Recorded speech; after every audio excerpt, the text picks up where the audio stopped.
খুব গুরুত্বপূর্ণ একটা কোয়েশ্চেন সলভ করবো। কোয়েশ্চেনটা হচ্ছে 10 miles dash a long distance. শূন্যস্থানের জন্য অপশন এ তে আছে ইজ, অপশন বি তে আছে আর। ইজ হচ্ছে সিঙ্গুলার, আর হচ্ছে প্লুরাল। এখন এখানে সিঙ্গুলার হবে নাকি প্লুরাল হবে? চলুন প্রশ্নটা সমাধান করার আগে আমরা রুলসটা দেখে আসি।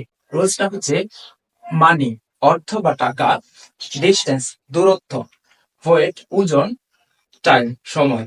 এই নাউনগুলো হচ্ছে আনকাউন্টেবল নাউন। মনে রাখবেন এই নাউনগুলো আনকাউন্টেবল নাউন। এই নাউনগুলোকে কখনো ফ্লোরাল বানানো যায় না। যদিও চেষ্টা করা হয় এগুলোকে ফ্লোরাল বানাতে, ফ্লোরাল হবে, তবে এগুলোর পর ভার্বটা হবে সিঙ্গুলার। সর্বদাই মনে রাখবেন এগুলোর পর ভার্ব হবে সিঙ্গুলার, যতই চেষ্টা করা হোক এগুলোকে ফ্লোরাল বানাতে। তাহলে চলুন প্রশ্নটা সলভ করি।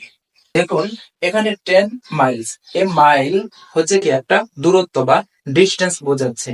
এটাকে যতই চেষ্টা করা হোক ফ্লোরাল বানাতে, এটা ফ্লোরাল হবে না। তারপর ভার্বটা সর্বদাই সিঙ্গুলার হবে। তাহলে 10 Miles is a long distance, এটা হবে সঠিক। আর হবে না, এবার কি আপনি আর দিতে পারবেন না, কারণ 10 মাইলস এটা হচ্ছে আনকাউন্টেবল নাউন, এটা তারা ডিস্টেন্স বোঝাচ্ছে। আমার কথা ছিল আনকাউন্টেবল নাউন তারা যতই আধিক্যতা বোঝাক, ভার্বটা হবে সিঙ্গুলার।